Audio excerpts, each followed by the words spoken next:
So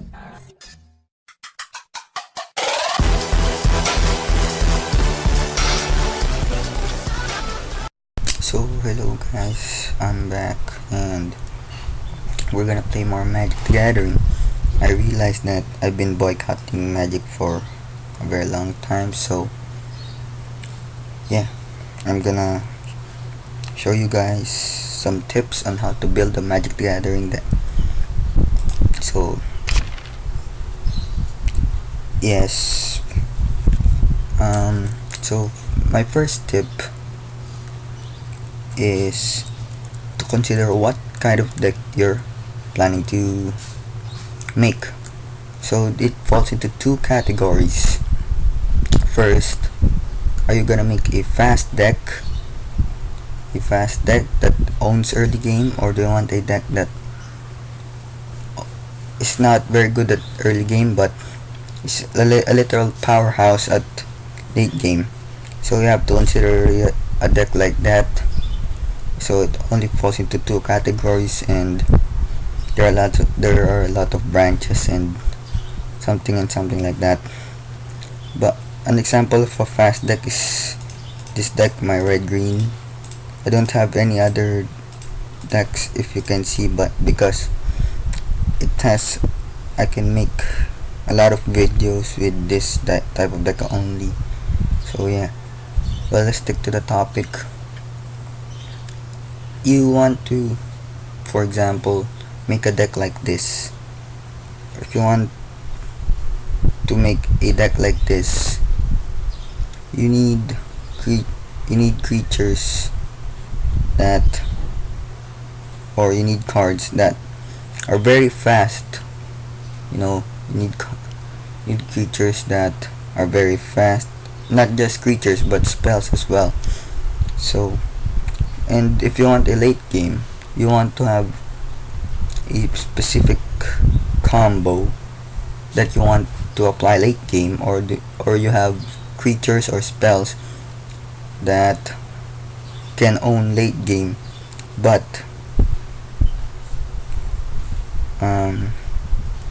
that's gonna be hard, because if you're up against a fast deck like an aggression deck, then you will literally get owned before you get your combos done.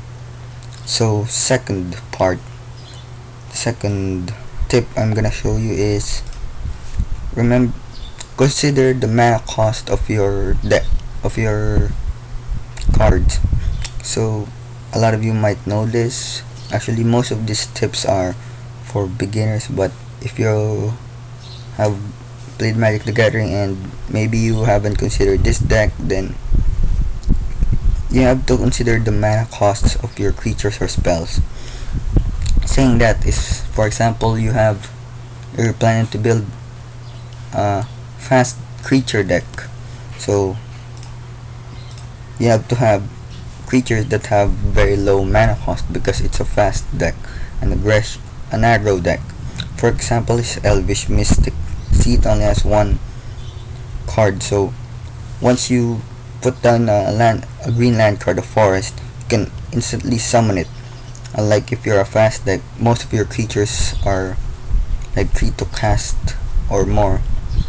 And I'm saying this because some people that don't know how to build decks yet, they just see what kind of cards they like. For example, with the first time I made a deck, I was like, this is good, I'm gonna put this. I don't see you're an aggression deck, then you see a very good four to cast creature card, and you said, hey, this will bend good to my deck. Yes, it would, but it would blend in good, but it would not blend in with the style of your play.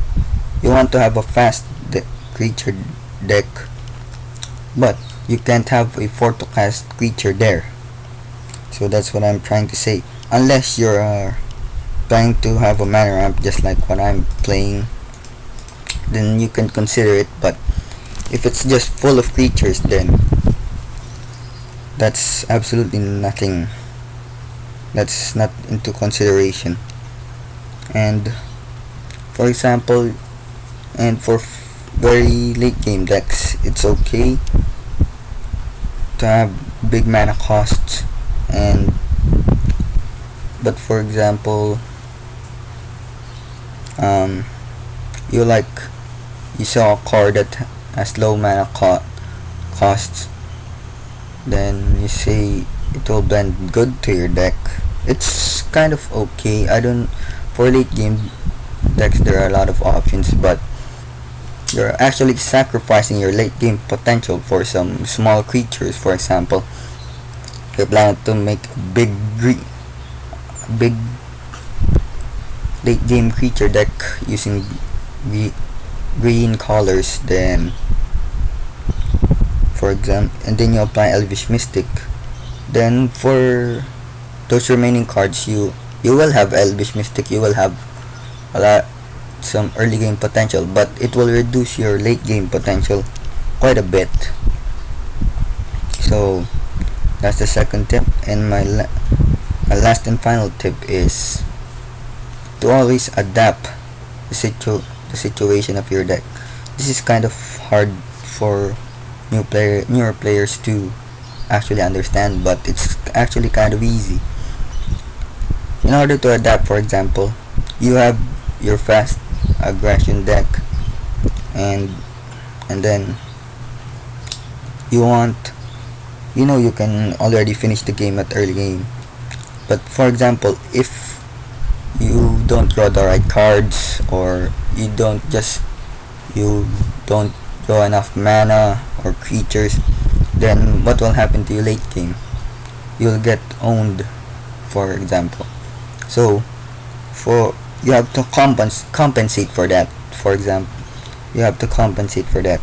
So if you are a fast aggression type of deck, then you must bring out your big gun. Yeah, you must have your second option. Your big guns in your war. For example, in a war, if you're a fast deck, you have your infantry with and then but you don't have your big guns or your artillery, then yes, you can own early game. And if for example you're a late game powerhouse, then you have your big guns ready, yes, but can you survive early game? That's the question there. So if you're a fast aggression deck, you must have those big guns so you can match up with those late game powerhouses. But they might not be as powerful, but it's still a good thing that you can go to toe with them without actually losing. For example, because if you have only small weenie creatures, then you will literally get owned. If you don't have any big creatures or a combo you can perform late game, then you're basically screwed. If for example, your opponent gets strong and you don't finish it right away, then you will only pray that. So if you don't have that strategy, then you'll only pray that please don't get strong late game. But no, that's not the situation there. And for late game decks, yes, you have the power to own late game. Yes, you're a late game powerhouse. You have the combos and everything. But the question is, can you survive late game? So if I already said that you're sacrificing late game potential. For example, if you put your Elvish Mystic and then you actually put it in your deck, then you're sacrificing late game potential. That's actually a waste. But for example, you put some heals or something in your deck, then that's not a waste. Because for example, you're a late game powerhouse, yes. Then there's early game. Then you got to find some way to last till early game without you getting killed by like a dozen creatures in the battlefield. Like if you don't have the sustain needed, then you will only pray that please don't give up too many creatures. Please don't put down too many creatures and kill me instantly. Well, that's not the case. You will lose about 90% of your game with that. But if, for example, you compensate for that and you said, hey, you know, I can this there I have some useless cards in my deck. They're too heavy, for example. They're too heavy, or they don't have that much synergy in my deck.